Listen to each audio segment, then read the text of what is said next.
This is the Talkin Bout The Hoosiers podcast, presented by HoosierIllustrated.com.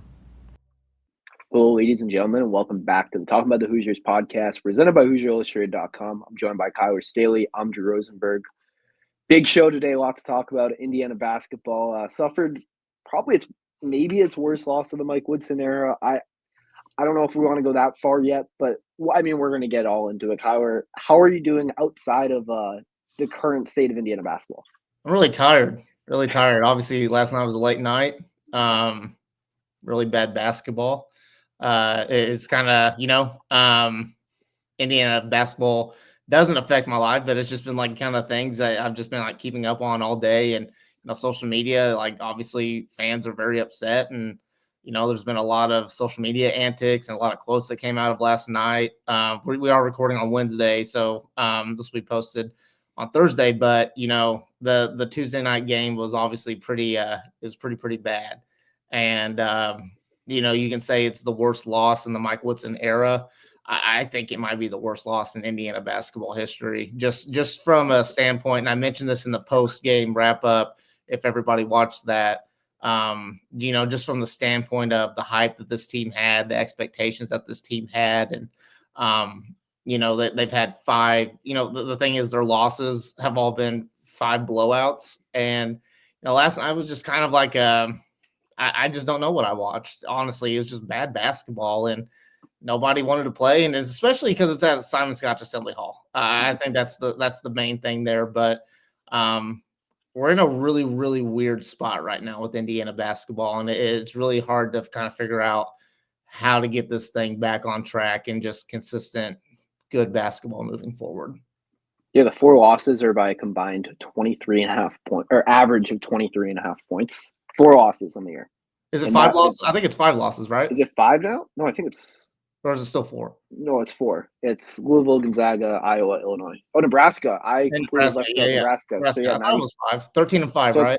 It's probably like 20, around 20 then. Yeah, because I only completely missed Nebraska, which was another blowout loss, and I think the frustration thing is we see Mike Woodson, we hear him say, I got to get them ready to play. I got to get over the hump. We hear the same cliches over and over again.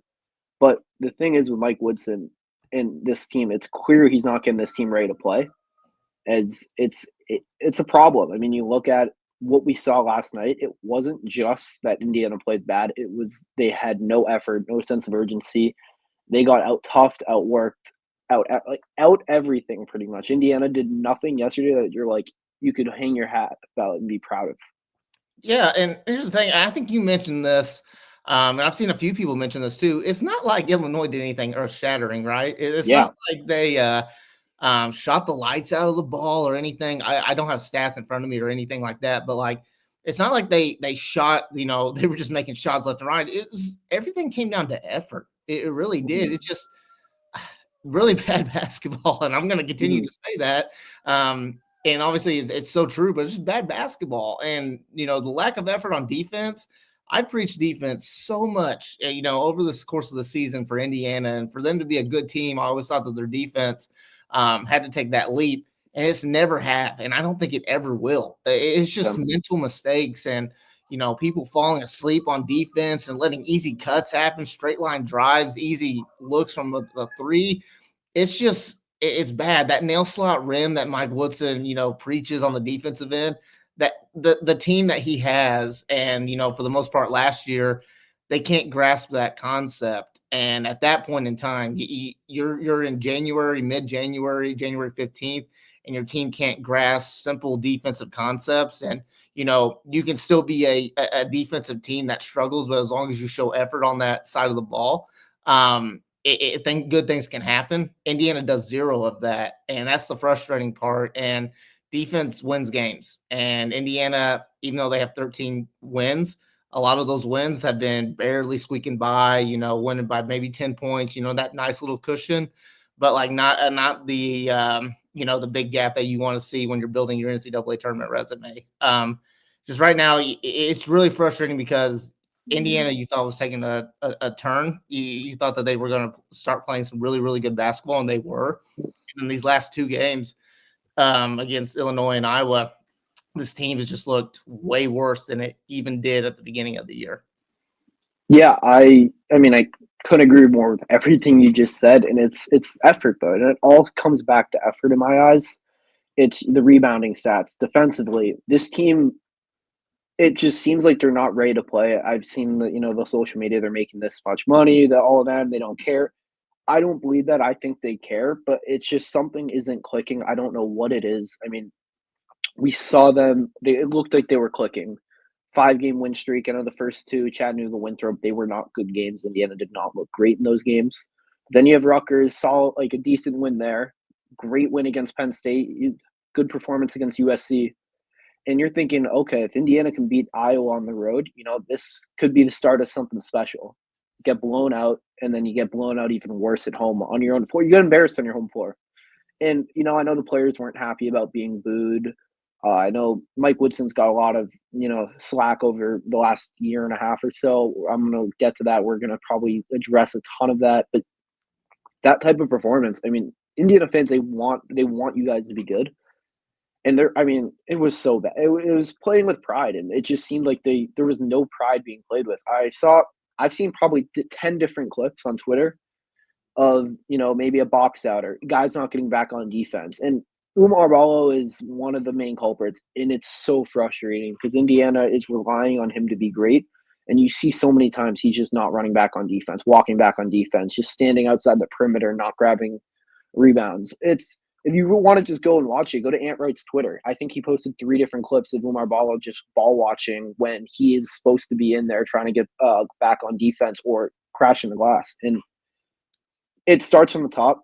I think it's a leadership issue. I've talked about Luke Goody. Luke Goody's been the de facto vocal leader despite being his first year with Indiana. He's the guy that's won Big Ten championships with Illinois. He's done a lot before coming here, but there's a disconnect, and there was a disconnect last year too. The difference was you gave Woodson and the team a bit of a pass last year to an extent because the roster was not nearly as talented, and there's so much talent on this roster. There is no reason for this to be an issue, and it consistently is. Nobody gets a pass here this season at all. No.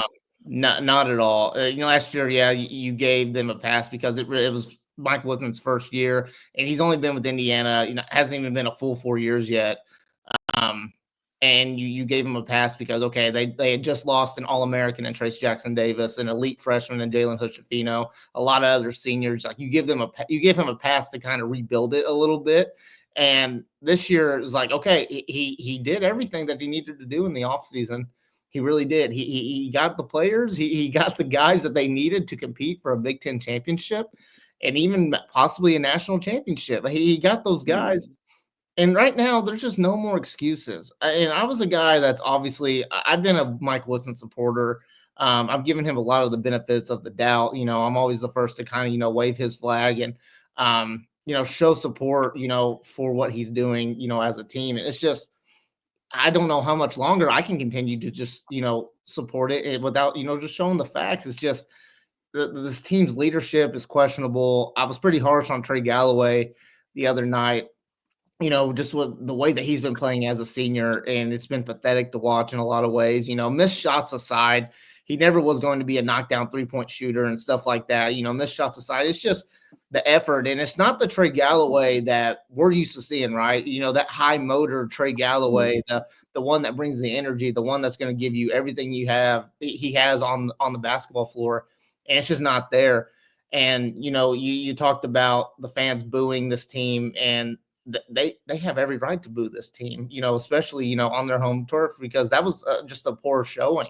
That was the worst type of showing you could possibly see in your home gym, and with Assembly Hall, that's usually an advantage for these Indiana teams. They may not always be the most talented or whatever, but they got the Assembly Hall crutch. And last night, you didn't give any reason for the fans to support you, in that. And if you're not going to do that, those fans have all the right to boo. Now, the Fire Woodson chant, a little controversial, but we'll touch on that. And then I also want to, obviously address with Luke Goody and Anthony Leal. Those guys were the guys that represent the team, in the post-game presser. And, they said some really good things. Those are two guys right there that represent Indiana to a T. and they know what it means to wear that jersey. You know, Luke Goody hasn't been with Indiana for that long, but he knows the tradition, he knows the history, he knows what it means to wear that Indiana jersey. Anthony Leal is Mr. Indiana. You know, he's a guy that obviously, you know, could have left long time ago to get more playing time somewhere, but he loves the university so much and he loves Indiana basketball so much that he stuck through it. And you could just see the frustration in their eyes, you know, and you saw this is unacceptable kind of look in their eyes. Obviously, they said, and you know, they need to look themselves in the mirror. And I think that's what Indiana needs to do. They've got a few days between Ohio State, and this would be the perfect time right now to, you know, get the team together, get some guys together, have a players only meeting, come to Jesus meeting type of thing. So I don't know, rambling right now, but it's just Indiana's in a really, really weird spot. And right now you just don't know if they can bounce back. And that's the concerning part, in my opinion. Yeah, right. I mean, you're kind of at a crossroads. You're entering a gauntlet, and it seems like the most likely outcome is, you know, Indiana's going to crumble during this next stretch, it's a brutal stretch of games for anyone, not just like anyone had to play this stretch. It's not a stretch you're looking forward to. It's brutal. But Indiana, you know, they're either going to crumble, like they kind of showed in last night's performance, I guess Tuesday night's performance, or maybe they wake up and have that, you know, come to Jesus moment you mentioned, and wake up and find a way, you know, go 500 in this stretch, win a couple games, get some quad one wins, build that resume. But do you remember, not to cut you off, sorry to cut you off, Drew, but do you remember 2 years ago when Indiana was kind of in a similar position? Yeah. They just faced the senior year, and they had lost like, I think it was like 4 or 5 in a row or whatever. And they finally had like a team only meeting. And then like, I think Trace, I'm totally butchering, you know, the quote or whatever, but I think Trace said, you know, we got the team together and it was just like kind of like figuring out what we want to accomplish, what we want to do. I think that would be perfect for Indiana right now. They desperately need that kind of team kind of reset in a lot of ways. It's just one of those things that not even a coach can get, you know, get fixed in a way. It's more of like a player type of thing that you got to figure out. But sorry to cut you off. No, I mean, yeah, I, you know, we saw that happen, but I think Trey Jackson-Davis, he's not walking through that door. And as good as Umar Ballo can be, and you know, has been at times, the biggest difference I see from him and Trey Jackson-Davis, take play style, all that stuff away, the mentality. Trey Jackson-Davis did not take plays off whatsoever. He was hustling back on defense. There were times he'd be the only guy on defense in a fast break situation. Trey Jackson, like, it's that mentality thing, and I don't think this team is mentally tough enough at this point in the season. And I think they've proven it every time. You know, they play a good team, they've gotten their butt kicked, and it's not been close, really. I mean, you know, they have a good win at Penn State at the Pilastra, but other than that, what performance can you point to this year from Indiana basketball and say, you know what, this is a team that looks like a, you know, NCAA tournament team, much less a top 25 contender like they were projected to be at the beginning of the year. South Carolina is an okay win. Providence was missing their best player, and that's still not that great of a win. Penn State's a bottom tier quad one win, and it's a bottom tier quad one win. It's not like an unbelievable quad one victory. Like, you look at the best teams they played, Gonzaga, they got blown out by Louisville is not even that great. They got killed by Nebraska, blown out. Illinois, blown out. Iowa, another team that's like, they're not bad, but they're not like an unbelievable, you know, the top 20, top 15, killed. What is Indiana going to do? Like, how do they turn their season around? I mean, Mike Woodson's going to say the old, I got to get them over the hump. I got to do this, got to get them ready to play. And you mentioned the fire Mike Woodson stuff. I'm against the fire Mike Woodson chance. I do think this is going to be his last year in Indiana unless things change fast. I would be shocked if this isn't his last year as the head coach if things don't change. And I think it's deservedly so why this would be his last year. But I just chanting fire Mike Woodson, I just don't think that does anything. It does nothing to help. And it's a bad look. This team, it's a bad look. And there's a big portion of fans that are rooting for losses and all that stuff. And I hate that. I hate that as a fan, as someone who covers this team. There is no world where you should be rooting against your team in college sports. This isn't the professional league. Like, you're not going to get a better draft pick, better players next year because you were bad.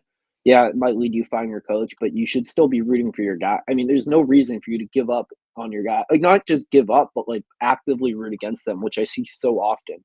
Yeah, is this team been a massive disappointment through, I think, what, we 18 games in? 18 games in. Yes, 100%. I will be the first to admit this team has massively underperformed expectations.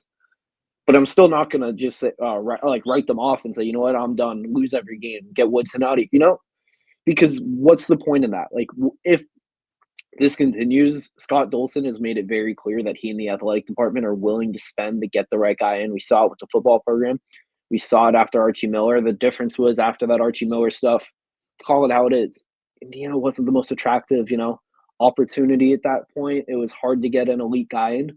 Now, if Woodson does happen to get fired, Indiana it's a little, not a little bit, it's a big difference in the quality of the job than it was 4 years ago. And that's partly due to Woodson, but also you have the Hoosiers Connect, which massive, massive benefactor, and coaches are going to see that if that is, the direction that ends up happening. But then again, rooting for, chanting fire a coach and rooting against your team at this point in the season, it's stupid in my eyes.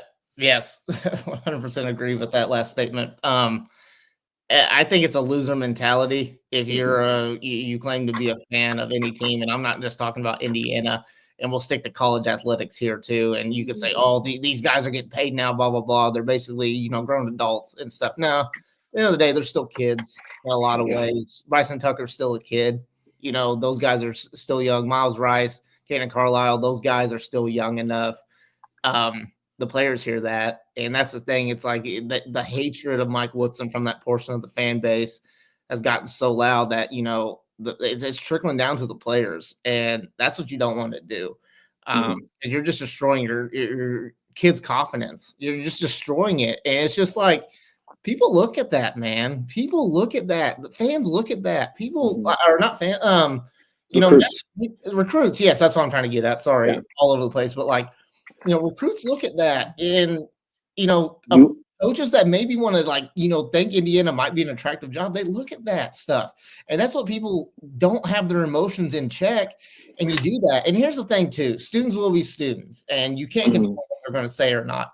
But you got to remember, at the end of the day, Mike Woodson's a human being too, and he's done so much for this program over the last 40 years. Take away these 4 years of him as a coach. He was one of the greatest point guards to ever play for Bob Knight. He's done so much for this program. Sorry to interrupt, Howard. But it's one of those things. Yes, has his tenure not gone as many hoped and wanted? 100%. I bet if you ask Mike Woodson, he's as upset as a lot of us are right now with how this season is going. And Probably more upset. I don't think there's a person on earth who probably wants Indiana basketball to be great more than Mike Woodson does at this moment. And the whole, I see the racist stuff on Twitter. I see all that stuff. It's awful.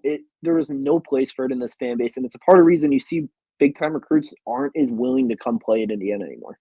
Yeah, it's exactly it. Here's another thing, too. You nailed it. Mike Woodson cares so much about this program. Yeah, he may be a little entitled, maybe a little stubborn. That's his personality in a lot of ways. There's nothing wrong with that. Nothing wrong with that. Yeah, being a little entitled is a bad look in a lot of ways, but nothing wrong with that. Mike Woodson could have just coasted in the NBA. He could have been assistant coach in the NBA, maybe at another point gotten a head coaching opportunity in the NBA. But yeah, you nailed it. He wanted to come back, and he wanted to make Indiana basketball great again, and he wanted to get them back to the top. And he did a lot of things in these past 4 years. Playing aside, a guy came back from back surgery and won Big Ten Player of the Year. Under Coach Knight. He's a Coach Knight guy. He was there when Indiana basketball was at the mecca that they were back then. And he wanted to come back, and he wanted to get Indiana back on track. And things just haven't worked out, obviously, like that. And I want to, point out, as a coach, as the product, I would say as the product, as what we're seeing on the basketball floor, I'm not defending that in any sort of way. At the same time, it's just like Mike Woodson came in, got the Kentucky series back. How many years have people been, begging for that series to come back? He got that back. He got them. Yeah, the games didn't go pretty well, for the most part, but he got them back on a national stage against Arizona, against Kansas, and all that stuff. Got them back to the NCAA tournament. competed for a Big Ten championship, in the tournament in his first year. He's done some good things, man. He really has. Indiana's in a better place right now than it was when he took over the program. Way better place. And here's the thing, too. We're talking about, I'm going to jump ahead just a little bit. We're talking about, the seasons and turmoil and stuff. Here's the thing, too. They've also got 4 wins in the Big Ten. How crazy does this sound? They got 4 wins in the Big Ten. A lot of teams don't even have 2 wins in the Big Ten right now. Barely a few teams. And we're still talking about how the season's in turmoil and stuff. It's not in turmoil yet. They're not having a losing record. Yes, you could see there's no reason to have hope for this team right now. But that's the crazy part is it's just we're ready to talk about the season, as being over. It's not technically over at all. It's just, what we have seen so far just doesn't give anybody any hope or whatever. And, I kind of jumped around, but, with Mike Woodson, the fire Woodson chance, say whatever you want to say on social media. He's not on social media. He's not going to care about whatever is said. But at the games, students, if you're listening, you got to be smarter in a way because he's got a wife and kid there. He's got his grandkid there and all that stuff. Have a little bit more respect at the end of the day. And if you want to boo the performance that's on the floor at the end of the half, going into halftime, the end of the game or whatever, so be it. But we just got to be a little smarter as a fan base, honestly, because it's just a really, really ugly look right now. You talked about the racism stuff and all that things that are just coming out. It's just getting really, really ugly right now, and it's really unfortunate to see. Yeah, I think it's okay it's not just okay. I mean, Mike Woodson has not done a good job the last 2 years as the Indiana basketball coach. It's not a secret. Yeah, I'm not saying that. You're not saying he's done a good. No one is saying that, but there's a way to go about it. Again, as Anthony Leal said, I don't know if you remember this is senior day last year. Anthony Leal pretty much told the whole fan base, y'all need to chill out. Yeah. There is a reason for that. The players, those around the team, the staff, they want this more than we do. As much as we like to think otherwise as fans, the players want it more than anyone else on earth. And no one can want it more than them. And that's the truth of the matter. But this, obviously the negativity, I'm not saying it's undeserved. This team has been really, really disappointing. And it's not just it's not just they're not good enough. It's them just not trying. It seems like they're not trying at times. And that's, I think, the biggest issue. It's almost like an FU. It's sometimes to, the Indiana, the IU emblem, that, the Indiana uniform. It's embarrassing. But there's a way to go about it. I mean, the races and that stuff's just not cool. It's It's really sad in this day and age. It's just not something that should be happening. And we see it's so often.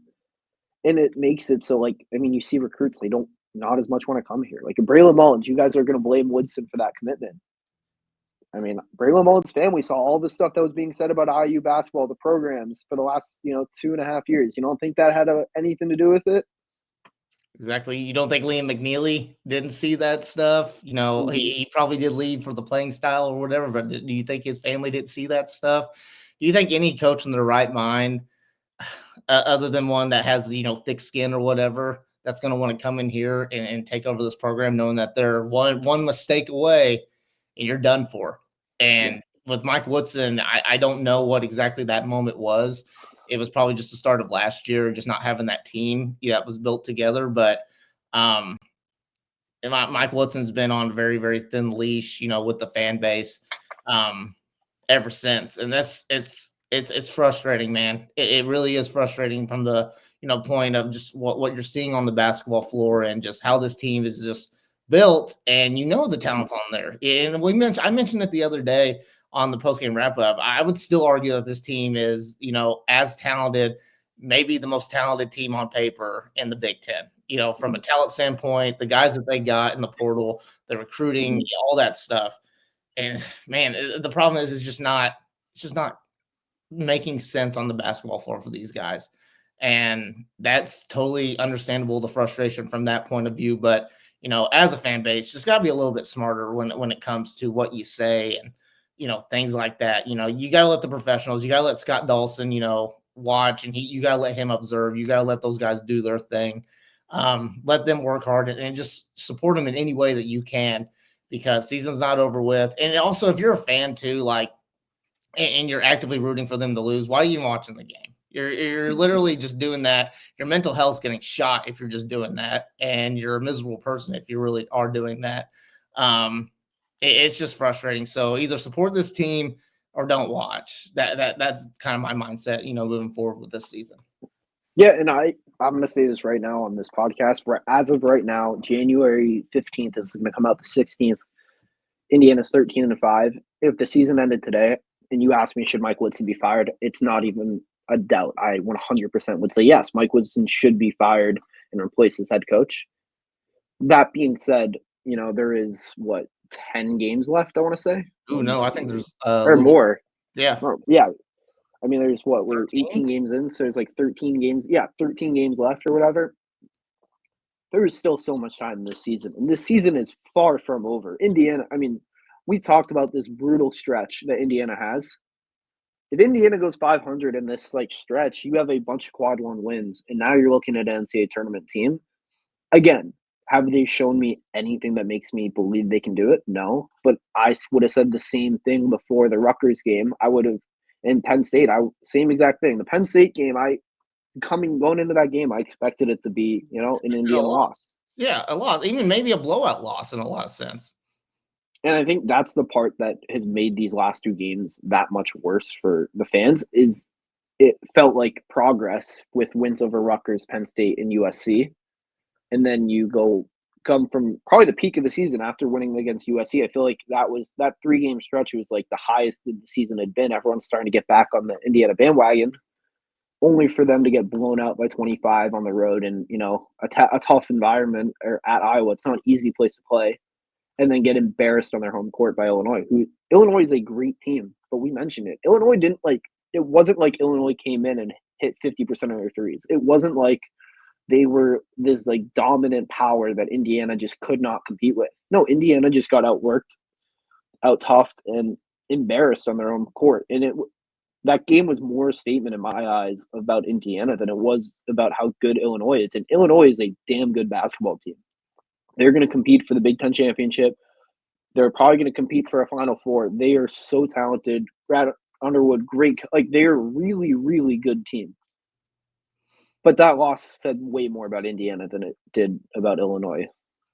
It absolutely did. It absolutely did. And, you talked about it, the next stretch that's coming up. If they were to go 500 in this, I think what is it? So we've got 2 out of the way. So the next 9 games are quad one teams, I think. If we're looking at that 11-1 stretch or that 11-game stretch. So if they were to go, slightly above 500 or whatever, that's a lot of quad one wins. And obviously the record against quad one teams won't be great.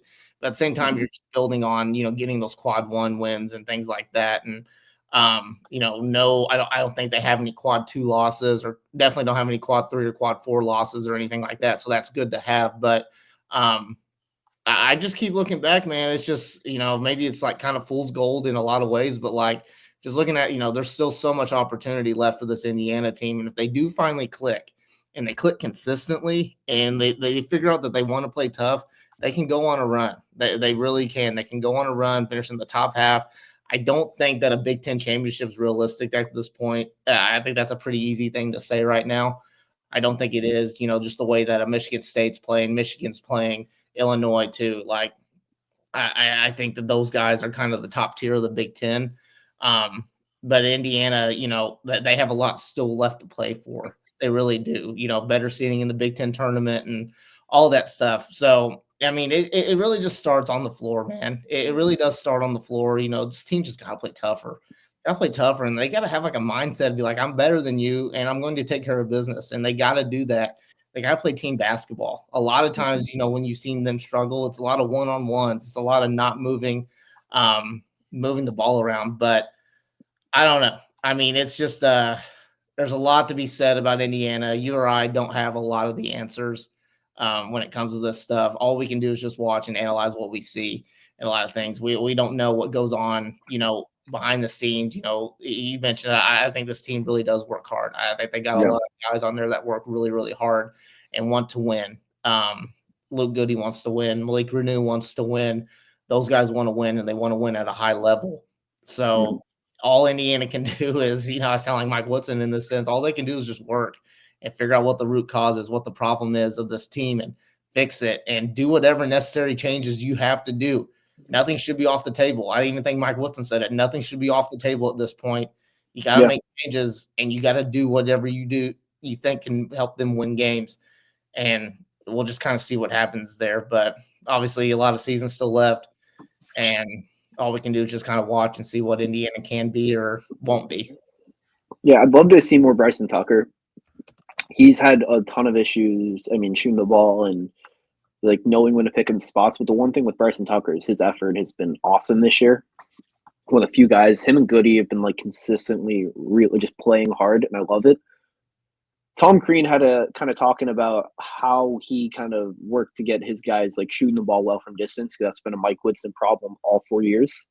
Talked about, I saw him mention like making sure guys were ready to shoot, not just like practicing jumpers and shooting them, because Mike Woodson talks about it. They do shoot shots. They are taking shots every day. But being ready to shoot is something that I don't see that often from Indiana. It's weird. Like you'll make the swing extra pass and you'll have an open look. And, the guy catching it, there's a couple exceptions. Luke Goody's one of them.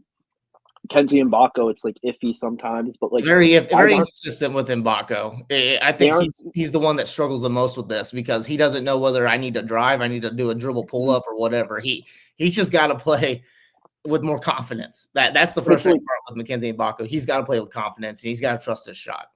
Yeah, it's picking his spots. Like there's times Mbako will pass up an open three for a contested mid range, or make an extra pass when he should take the shot. Like it's stuff like that. It's being ready to shoot and shooting with confidence. Trey Galloway shot a lot more threes this year, and I mean, I don't think I ever expected Trey Galloway to be an elite 3-point shooter. And yeah, the numbers aren't bad. I think I want to say he's around 37% from three. But it's just, I mean, teams aren't guarding it. It's very clear teams are very happy with Trey Galloway shooting threes. I mean, you looked at the Illinois last night. They were going under on everything. They were helping off Galloway a ton. The lack of development for shooters, not just Trey Galloway, across the board. Who is a guy like Kyler? Can you really name me a single player who came in since under Mike Woodson and has gotten like significantly better as a shooter? Significantly better? Ooh. Like Renew has gotten better, but like I wouldn't even know. I wouldn't even say, you know what? Yeah. I will, and this may be kind of a cop out or whatever, or maybe a little head scratcher if you really got to really think about it. I will say that Trey Galloway probably did get a little bit better as a shooter under Mike Woodson, because he was forced, his junior year, he was kind of forced to, or not his junior year, whatever year it was, where yeah, he was kind of forced to, become a jump shooter in kind of a sense, and, trust his shot a little bit more. So I would say maybe Trey Galloway, just from shooting it more, because people remember from his freshman year, there was no way Trey Galloway was ever going to shoot a jumper. So I don't know, maybe him, but other than that, I really can't name of anybody. I mean, you see other coaches with development and getting guys better. Mike Woodson, his bread and butter is bigs. It's clear. I mean, we've seen him develop guys like bigs and take them. Like Trey Jackson-Davis was, probably an NBA player, but like there wasn't a clear role for him as an undersized center. Trey Jackson-Davis has carved out a solid start to his career as an NBA player. Mike Woodson has a lot to do with it his ability to elevate him as a playmaker and passer. Khalil Ware, same thing.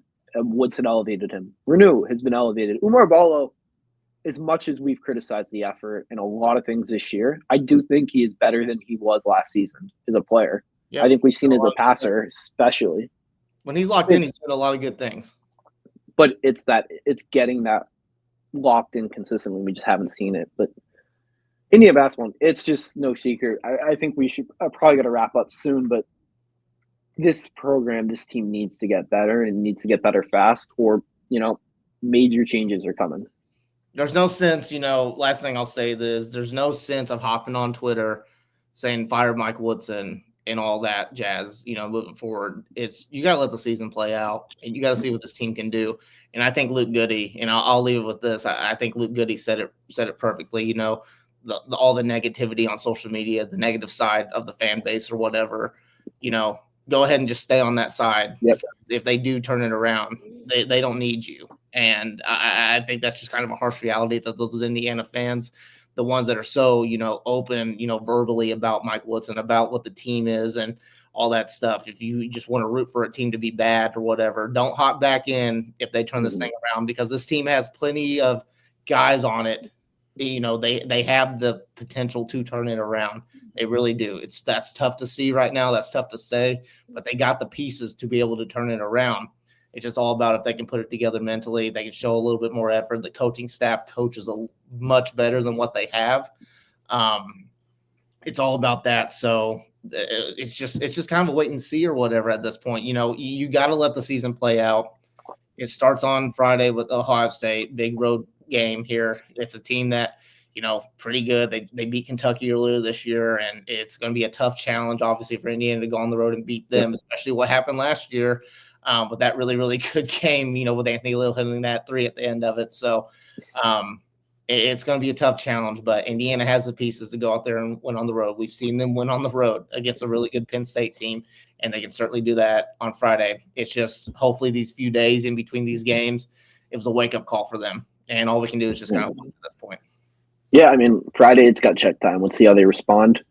For all things Indiana basketball, Indiana athletics, football, recruiting, I know Indiana landed some defensive back from NC State the other day. I'm blanking on names. Don't quote me on that. Don't ask me. I'm not a football guy. Wait, actually, I do want to say something real quick for football. If someone can make this edit for me, I would really appreciate it on Twitter. At me if you do. Fernando by Abba, but to Fernando Mendoza highlights for Indiana. Do it. That needs to happen. Someone told me gave me that idea a couple days ago, and I thought it was really funny. I don't have the time to do it right now, but someone hears this, please do, because that would be an awesome edit. But for all things Indiana sports, make sure you're following Indiana_FRN on Twitter, Facebook, and make sure you're checking out HoosierIllustrated.com. Also, subscribe to Hoosier Illustrated on YouTube and turn notifications on so you don't miss any IE sports content like press conferences, the Talkin Bout The Hoosiers podcast, In Touch with Indiana Sports with John Alden, and much more.